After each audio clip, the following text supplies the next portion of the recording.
What a burger!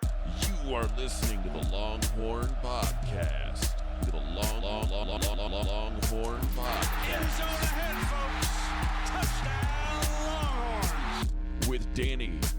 Ooh, that's gotta hurt. And Marcus. Does somebody know the number for Pluckers? Released once a week, every Tuesday. Much better than all those other Longhorn podcasts. You are listening to the Longhorn Podcast. To the Longhorn Podcast. Hello, everybody. Welcome to the Longhorn Podcast, the most popular Longhorn podcast on the face of the planet. Hey, Marcus, how you doing? Doing well, man. Coming at you live from the A right now, from the ATX. How is it? What's going on? Right now, I'm in a guest bedroom off South Lamar. I'm drinking delicious sour beer from Blue Owl, and I'm loving it, man. Gonna have some Torchies after this. Ooh. Yeah. Ooh. What's your Torchies order? What do you normally go with? I'm a big fried avocado guy. I really like the fried avocado. I love the when you get the fried chicken with the green chili and you make it trashy. Their queso might. Some people might have a problem with this. Some might not. I think they have the best queso in town. I would agree. I agree with you. I completely agree with you. Their queso is although awesome. My favorite taco at Torchies Tacos, and this is actually my favorite combination of bread and meat in general. It's the green chili pork taco, and then you get the poblano ranch with it on top. Incredible. Now, what this reminds me of, Marcus, is if you want to have tacos, you have to pay for them, and that's why we've taken on a new sponsor. Now, everyone knows that we're a Longhorn podcast, but we're slaves to money. That's why we've decided to become official sponsors of Baylor Athletics. You might be saying to yourself, Danny, Marcus, is it safe to send my kids to Baylor? And as paid representatives of Baylor University, we plead the fifth. We'll get back to you on that.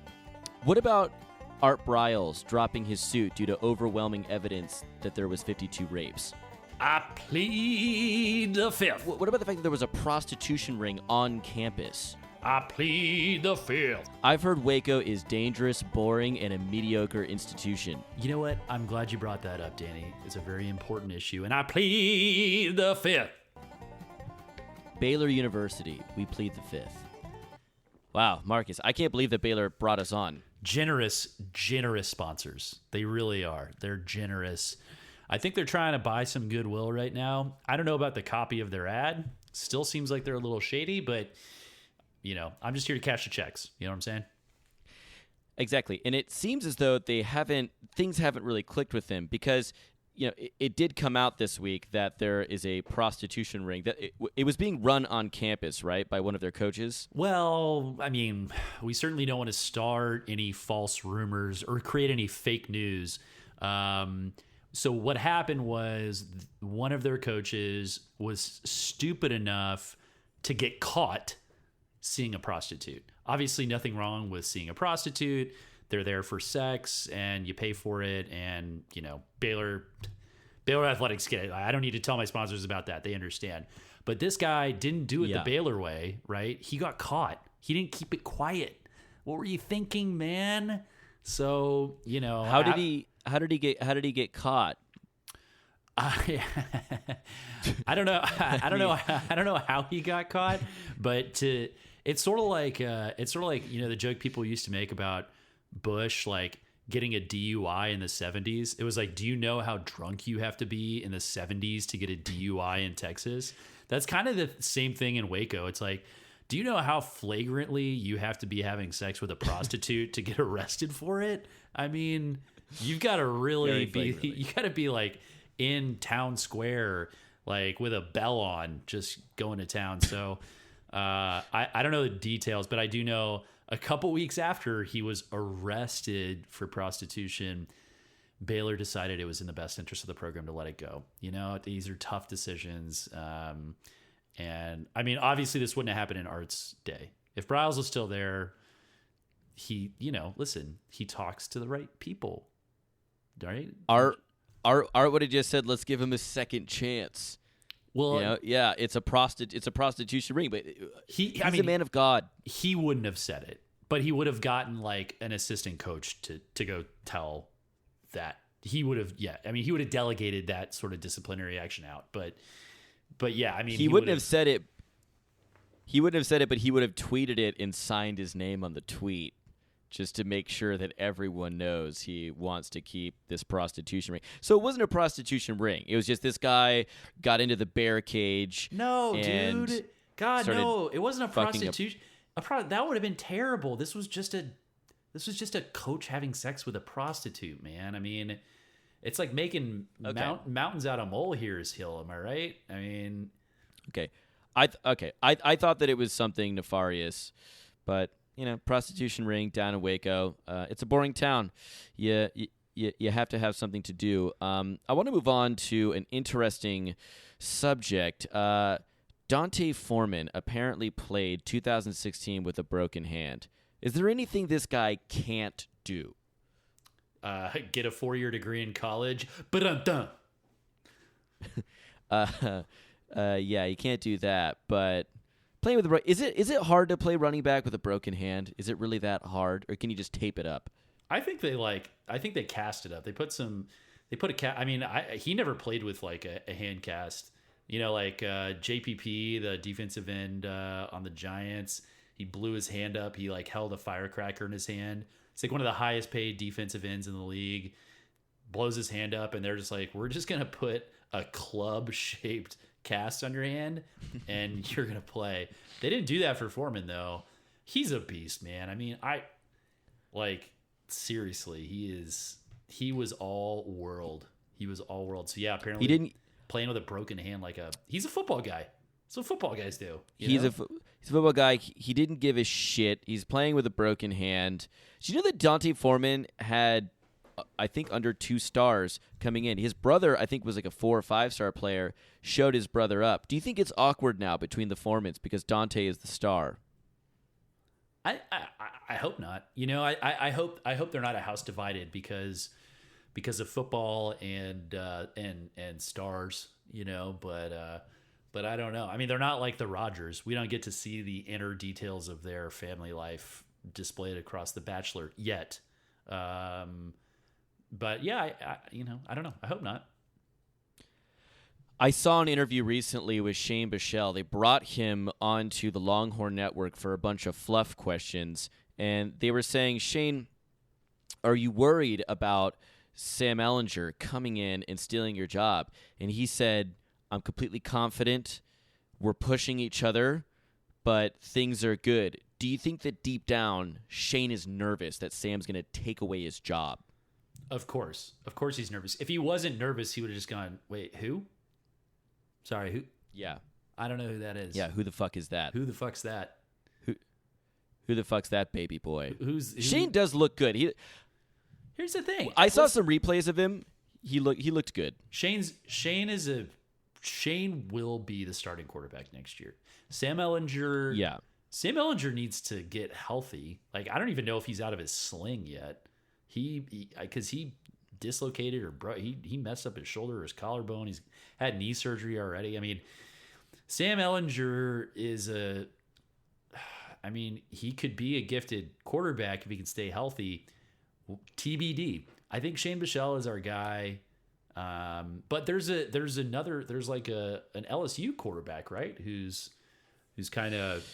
Yeah, there is, but there's an LSU quarterback up for transfer. It's where is this? What was this? I can't remember his goddamn name, and I'm going to edit this out of the podcast. Oh yeah, okay. It's LSU's Harris. The name of this article is LSU's Harris could be what Texas wants in a transfer quarterback, but Tom Herman has said that he doesn't want anything else at the quarterback position this year. So I don't know. And this kid would be available to play next year. They gave him an unconditional release. He was pretty good, and actually, I think that Tom Herman was recruiting him when Tom Herman was at Ohio State. and he's good, but he had to start as a true freshman, and I think, unless you're Shane Bichelle, oftentimes that doesn't go that well. A lot of turmoil at LSU, so I'm not sure. I mean, he's big and he's fast. Here's the thing, I think with all the coaching changes, personnel, etc., I think they're going to look for, Foreman's guy. I think they're going to look for a little stability and a little leadership, and I think Shane Bichelle's probably the guy. I mean, I actually think he'll probably play an even more prominent role next year in terms of like locker room presence and just being the starter that's like, all right, we can still do this. We got new coaches. We've got our sweet new facility. And we're gonna do it. Who do you think gets laid more, Sam Ehlinger or Shane Bichelle? That's tough. I mean, Ehlinger, he's a high school quarterback. You know how those Westlake girls are. I mean, I don't know. Well, do you? They're like that, Shane, I think Shane's a student of the game. I think he's married to the game. Probably Jesus, but also the game. So I'm actually going to go Sam Ehlinger gets laid more than Shane Bichelle, which is why Shane Bichelle will be the quarterback next year. Because he's got his legs. Yeah, I think he's got his legs. He's going to have his legs every practice. Exactly. Sam Ehlinger, he lost a parent.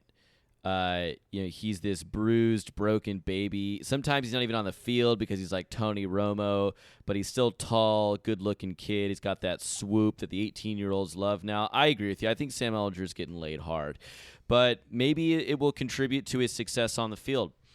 I'm not sure. I want to move on. I want to talk about Tom Herman's rebranding of our team's social media. What do you think about this, Marcus? Do you like the things that you've seen? Yeah, I mean, I do. Like, I think Tom Herman is clearly of the younger generation. Like, he put out a playlist of I saw what's it called? It's like his hype playlist. This is Texas. It's called This is Texas. This the is playlist. Texas, and it's like, holy shit! Like, this guy was drinking Houston hip hop out of a fire hose before he came to UT. I mean, it is a playlist that I think Charlie Strong would have been like, I don't know if this is a character playlist. I don't know if there's a lot of character on this playlist. I think that Tom Herman, there was all that stuff. UT was really big into the Herman's 5-point. Is there a dog being murdered in the background? Yeah, I'm in Austin, man. Of course, there's dogs everywhere. There are literally there's a dog being murdered. There are 3 dogs in the house I'm in. Sorry, listeners. It's just what can I do?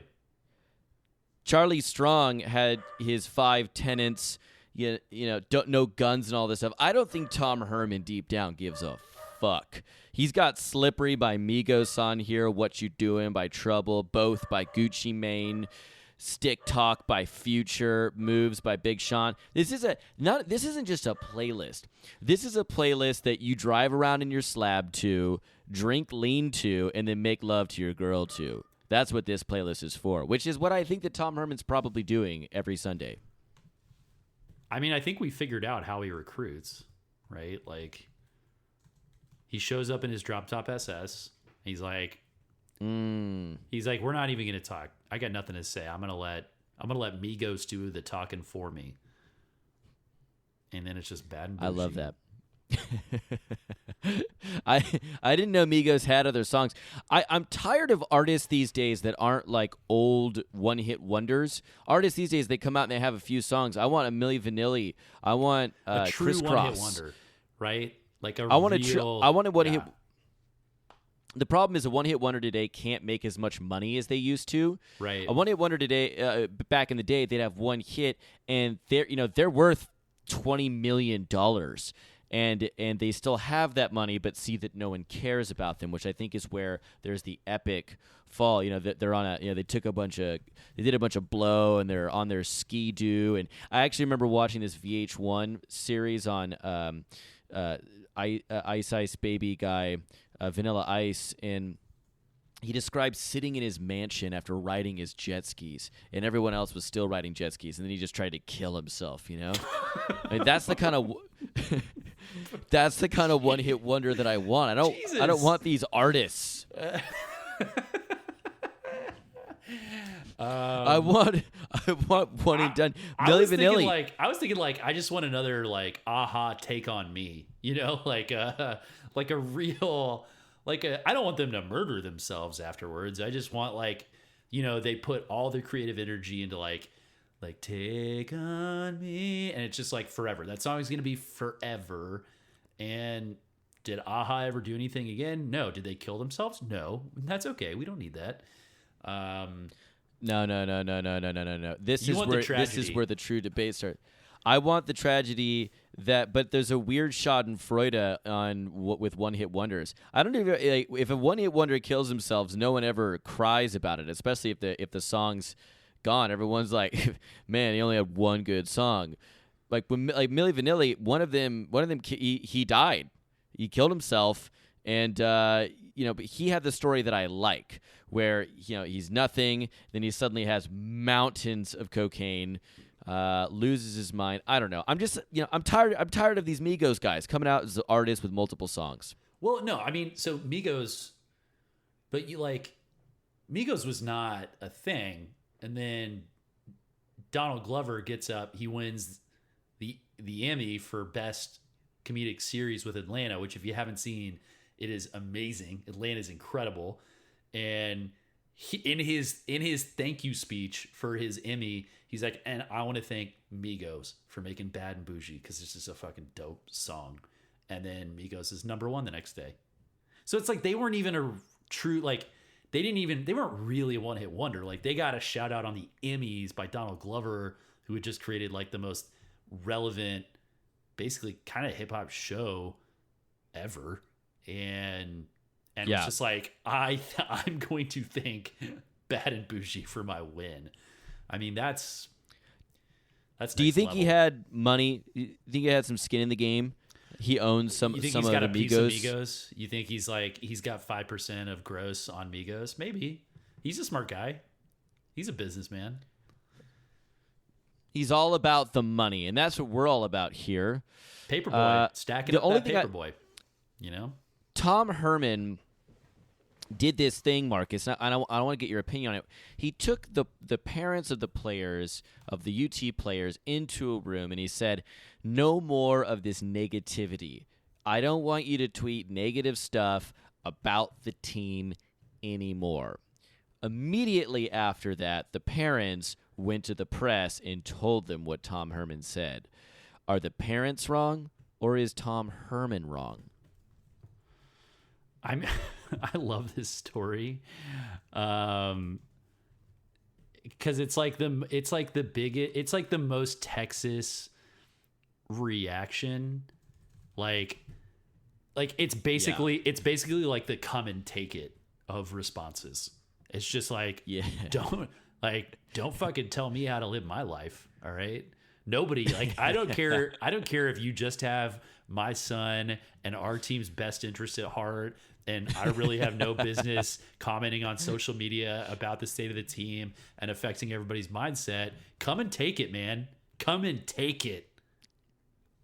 Yeah, who was that player in the middle of the OU game? I think the year before last, and he was just tweeting that he wanted off the team.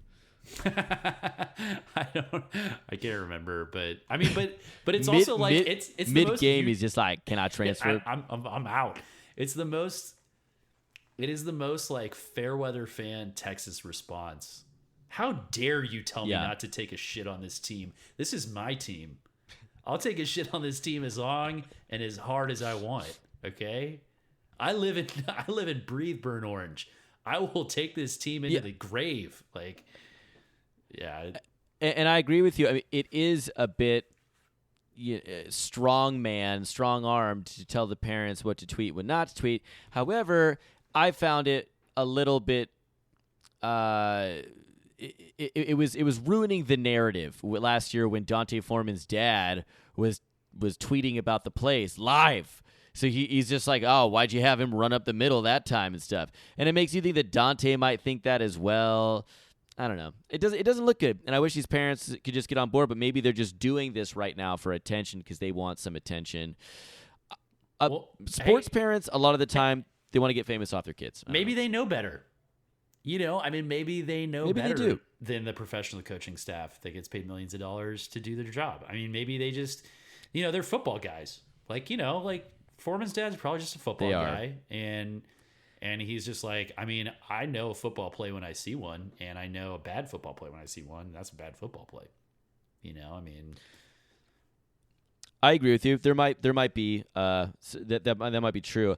I was at a party recently, and this Ohio State fan started mocking me about our team, and he was saying, "Oh man, you got our offensive coordinator. We couldn't wait to get rid of that dick bag. This guy sucked balls. Everyone hated him and stuff." And it made me think. Tom Herman was like, hey, this guy really didn't call the plays. But then this other guy who was like super faded and wearing like baggy type like Jinko jeans and kind of a studded baseball cap, he was saying that we were stupid for the hire. And I sort of believed that guy over what a sober, well-paid Tom Herman was saying. Am I crazy? Wait, so the guy... The guy in the Jinkos was saying that Tim Beck was a bad hire. This guy was like, Tim Beck was total shit. He's the one that caused the conflict between Cardale Jones and Garrett, the other quarterback, and they lost their confidence.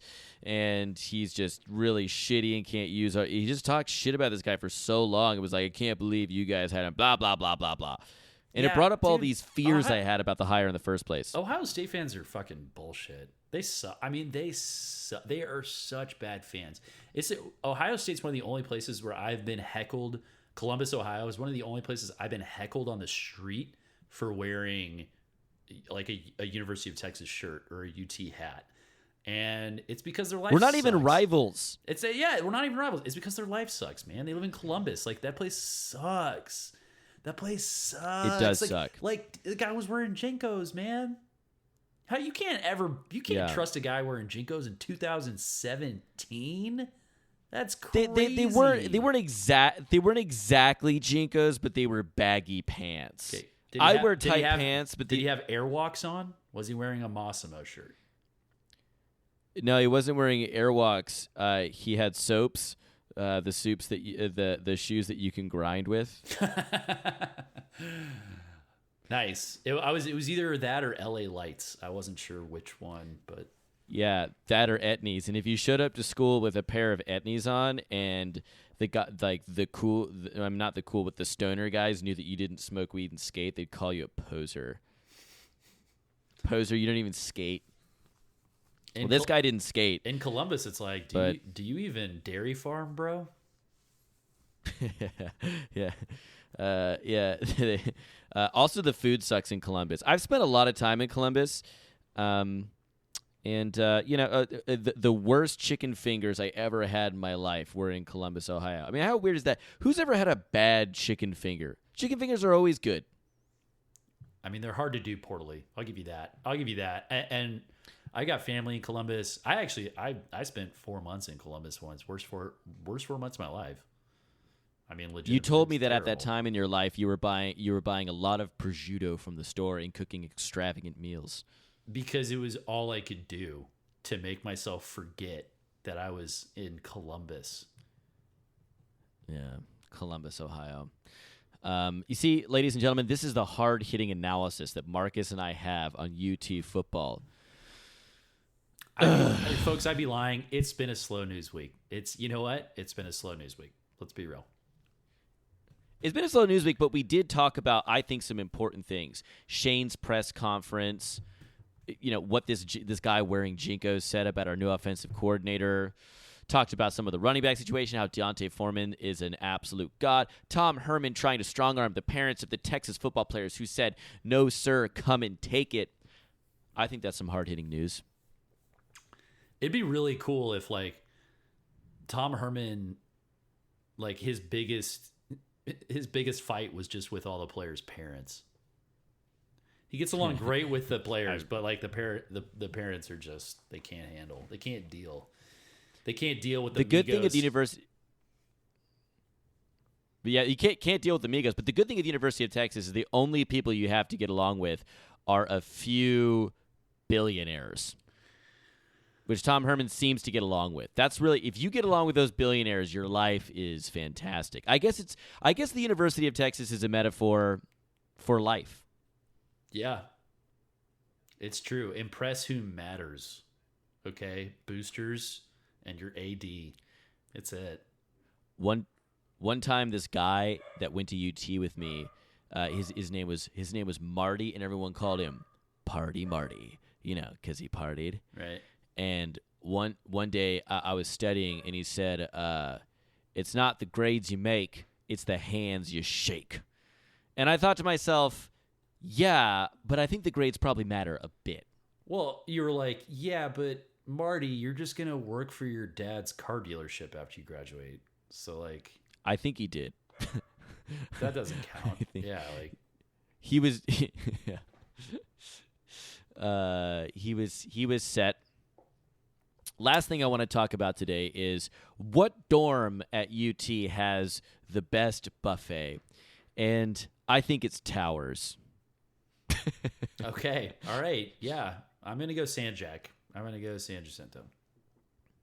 The great thing about the buffet at Towers is that the chicken nuggets taste exactly like the McNuggies you get from McDonald's. And who doesn't like the chicken McNuggets? They're awesome. And you get them unlimited, and they just have a pile of ranch dressing next to them. And you just get to eat that for a year. So Top that. I like when I was young, when I was like between the ages of, I don't know, let's call it 7 and 12, I basically just ate McDonald's chicken nuggets, Cool Ranch Doritos, and Dr. Pepper and Frosted Mini Wheats.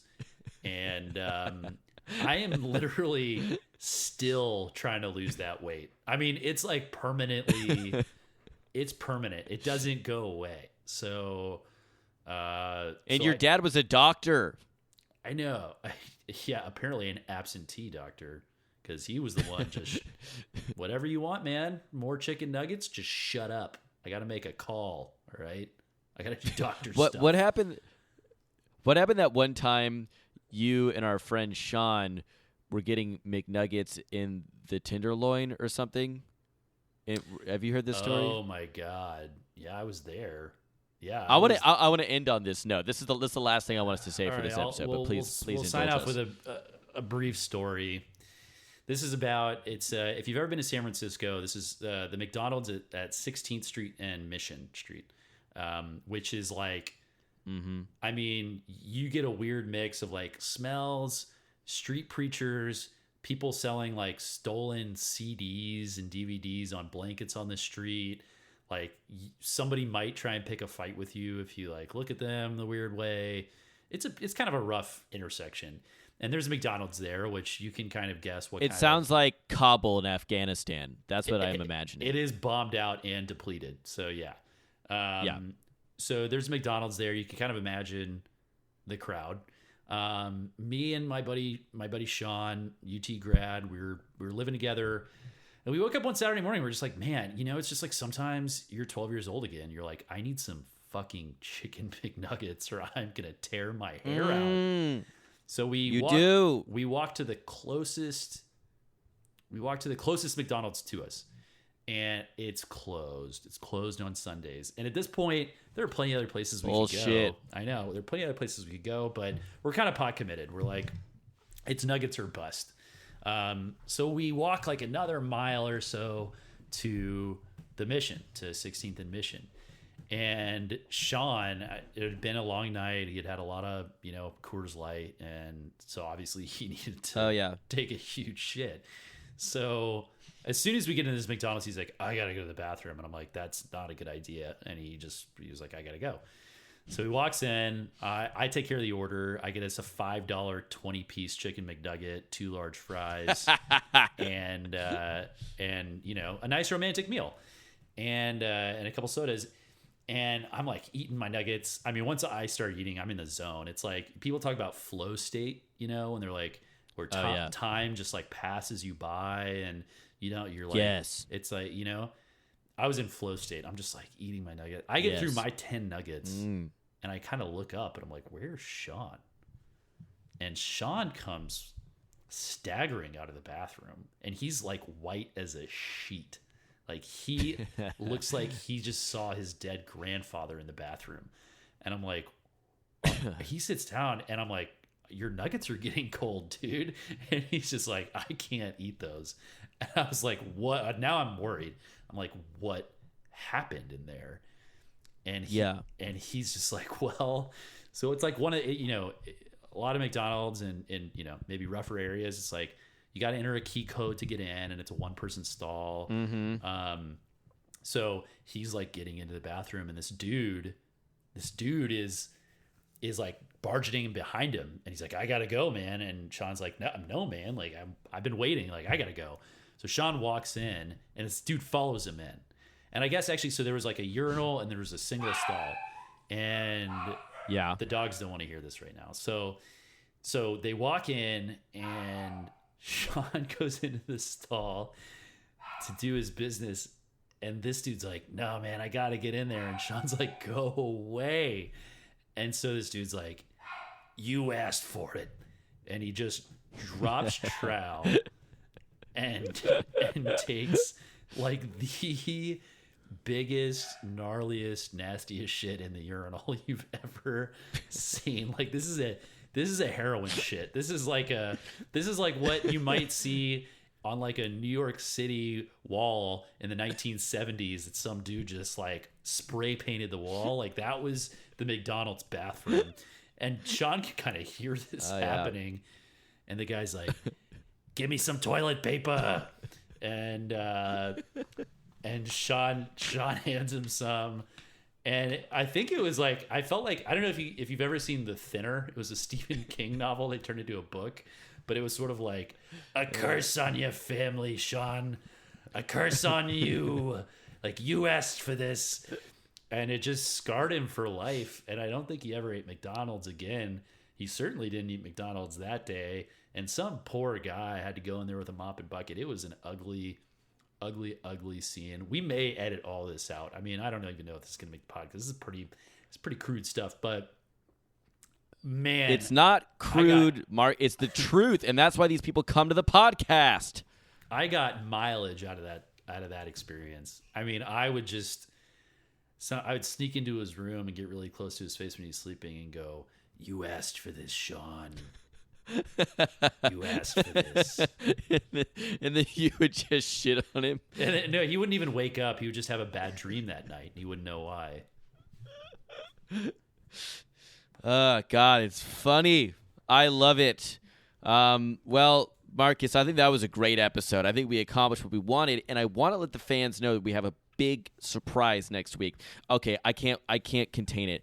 Art Briles is coming on our show next week to defend himself and the actions of his team. Are you excited about that, Marcus? Yeah, I am excited for Art to come on the show. I mean, a controversial figure, but we never shy away from controversial figures on the Longhorn podcast. So yeah, it should be a good interview. I'm stoked. Yeah, great. It's not going to be a fluff interview, though. We're going to ask him a few questions, so you definitely have to come and bring your friends. And ladies and gentlemen, if you like what you've been hearing from Marcus and I, please subscribe on iTunes. We have so many amazing guests coming up, so much hard-hitting analysis of every single team in the Big 12, and for that matter, every single team in the BCS or the FBS. So subscribe, and it'll pay dividends. Share with your friends. If you like it, share it, like it, post it, repost it, tweet it, follow us. Let us know. If you love it, And if you really love it, here's Marcus's phone number. I'm going to read it out loud. And I want you to just tweet or just text him and just say, hey, this is how much I love the show. Marcus's phone number is 480-555-5555. Text him right now, and he'll get back to you and talk to you personally. I'd prefer it if you guys would just share this on Facebook, but sure. Text my 480, one more time, 480-555-5555. Actually, you know what I'm going to do right now? I'm actually going to put my cell phone number out there, and I want you guys to text me. If you're listening, text me. Text Danny. If you're listening, text me. All right, my phone number, 817-658-5555. I thought you might do it. Well, there. Marcus, I thought you were actually great. going to do it for a second. I really did. I was hoping you were going to actually go. I know. How about this? Longhorn fans, if you leave a review on the Longhorn podcast, I will say my number out loud on the show. If I can get 10 more reviews on the Longhorn podcast iTunes, I will say my phone number. I will say my phone number on this podcast, and you can text me anytime you want. All right, guys, you got your homework. 10 reviews between now and next week. You get Danny's digits. You can send him all of your dick pics. He's waiting. He's ready. Text me your dick pics if I get 10 reviews. All right, Marcus, fantastic show. Let's talk next week. You are listening to the Longhorn Podcast. To the Longhorn Podcast. End zone ahead, folks. Touchdown, Longhorns. With Danny. Ooh, that's gotta hurt. And Marcus. Does somebody know the number for Pluckers? Released once a week, every Tuesday. Much better than all those other Longhorn podcasts. You are listening to the Longhorn Podcast. To the Longhorn Podcast.